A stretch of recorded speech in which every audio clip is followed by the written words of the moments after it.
Senhoras e senhores, horrível público, com vocês o conto Iara do Cerrado, por F.S. Persea.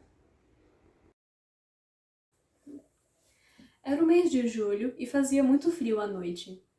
Eu achei que o encontro não fosse demorar, então fui somente de vestido para aguentar o calor da tarde, a estampa floral combinando com minha sandália. Naquela ocasião, eu me encantei com as belas declarações, senti borboletas no estômago e acabei prolongando demais minha estadia à beira-lago.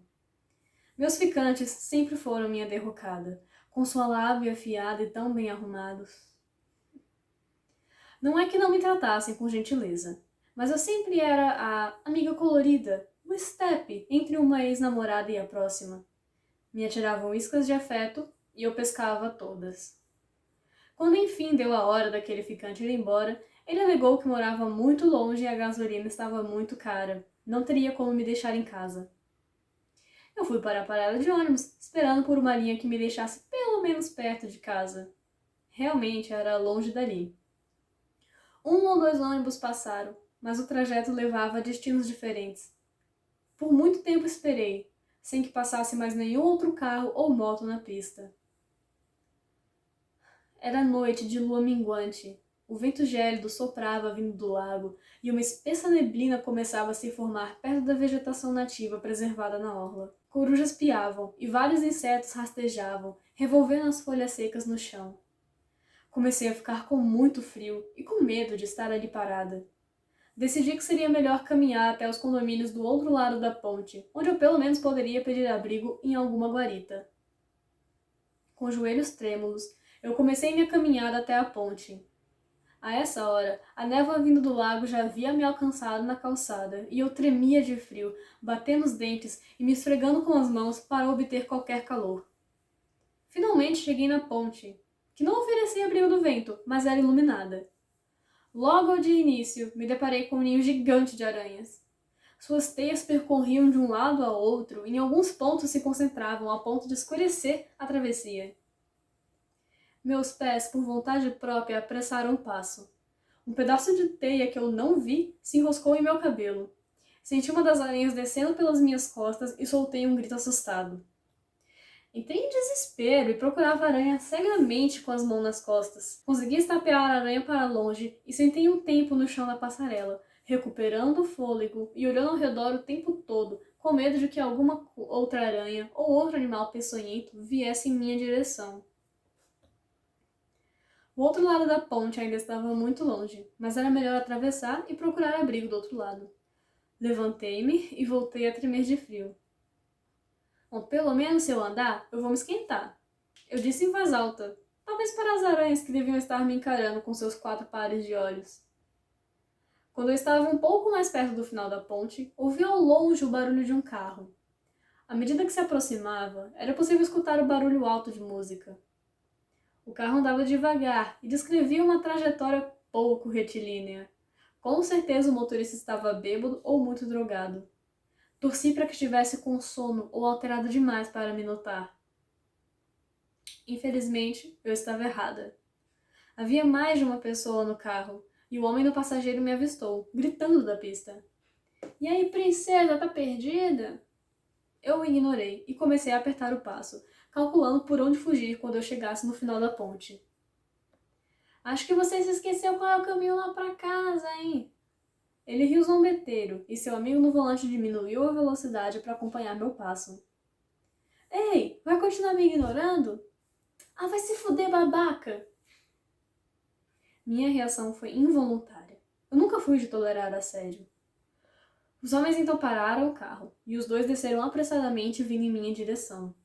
Antes que eu tivesse tempo de correr, os dois já estavam em meio encalço. O motorista, um homem alto com camisa verde e amarela, me agarrou pelo braço. Eu podia sentir o cheiro podre de cachaça. Os dois começaram a me questionar, mas eu permanecia calada. Não havia viva alma ali naquele horário. Não haveria ninguém para me escutar. Num instante, foi que tudo aconteceu. O agressor que me mantinha imobilizada pelo braço teve um acesso de tosse e acabou me soltando. Tentei correr, mas o outro homem estava mais à frente. Eu estava encurralada e terrivelmente cansada. Minhas pernas eram curtas e minhas articulações estavam duras de frio. Se eu ficasse ali, eles fariam o pior comigo. Se eu corresse, fariam o inimaginável. Então eu me virei para a única direção que eles não me seguiriam. Vencendo a dor nas juntas, escalei a mureta e subi na grade de proteção. A água abaixo era tão escura que mal dava para ver o brilho dos postes refletido na superfície. Meu corpo despencou na escuridão, atingindo a superfície do lago Paranoá com grande estrondo. Senti o abismo envolver meu corpo completamente, densas paredes de água fria por todos os lados, me apertando e extinguindo o ar de meus pulmões. As luzinhas da ponte logo se apagaram, o frio tomou conta de mim e minhas costas bateram no fundo do lago. Com meu último suspiro, desejei que todas as pessoas que fossem como meus malfeitores também morressem, pois não seria justo que aquele tipo de pessoa, sem respeito algum, permanecesse vivo por tanto tempo, enquanto pessoas inofensivas como eu morriam cedo demais. Dessa vez, apenas dessa vez, a natureza me deu ouvidos. Os jacarés foram as únicas criaturas a se apiedar de mim. Com a força lhes dada pela mãe natureza, eles arrancaram do meu peito o coração em suas últimas batidas fracas, oferecendo-o como sacrifício em troca de uma nova vida. Meu cabelo agora era verde e de aspecto lodoso, cobrindo meus seios e emoldurando meu rosto. De certa forma, escondendo as marcas de escama ao redor de minha face. Acordei já na beira do lago. Um singelo nascer do sol tocava minha pele desnuda. Eu não sentia frio, nem calor, apenas uma grande fome. Com umas roupas maltrapilhas que boiavam no lago, me vesti para poder andar na cidade que começava a despertar. Aguardei pela abertura do comércio e furtei novas vestimentas para mim.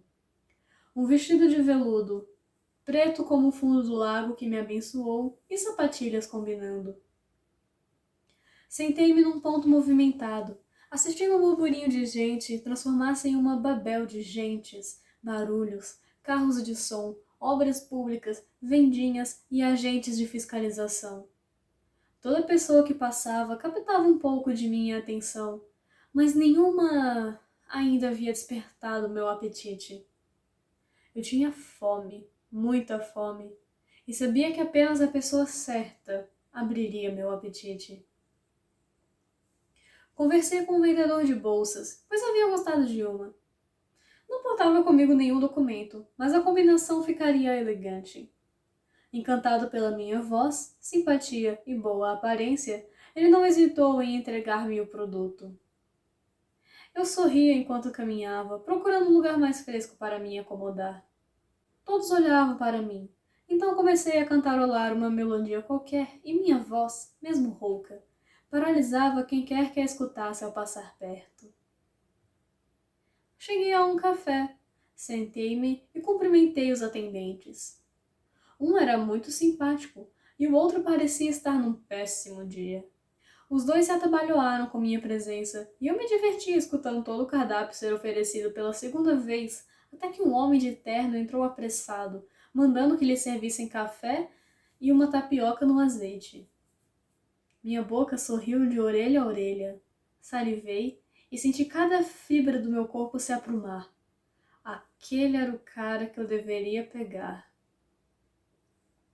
Ele sentou-se perto do balcão e eu me apressei para falar com ele. De cara fechada, me olhou da cabeça aos pés e omitiu qualquer tipo de comentário que tivesse cruzado sua mente. Bom dia, senhor! O homem parou de tomar seu café e me olhou petrificado, incapaz de responder. Comi sua tapioca e me levantei para sair. Você não vem? Eu perguntei, e o homem largou seu café, me seguindo até o fundo do comércio local. Não era uma área exatamente inóspita, mas naquela hora não passava ninguém. O homem começou enfim a falar, chamando-me de vários nomes que dificilmente se passariam por elogios. Passei a mão em seu rosto, à medida que minhas unhas cresciam e tornavam-se garras, e meu sorriso se transformava em uma boca cheia de dentes afiados, coberta por pele escamosa. O pavor no rosto do homem era visível. A mão que estava na braguilha quis me empurrar, mas era tarde demais. Travei as garras em seu pescoço, arrancando suas cordas vocais, e assisti enquanto o sangue manchava sua bela camisa branca. Ele me olhava com um misto de ódio e desprezo, em pânico, possivelmente pensando na querida esposa que não o receberia em casa naquele dia. Rasguei sua camisa com as mãos, cortando parte do peito.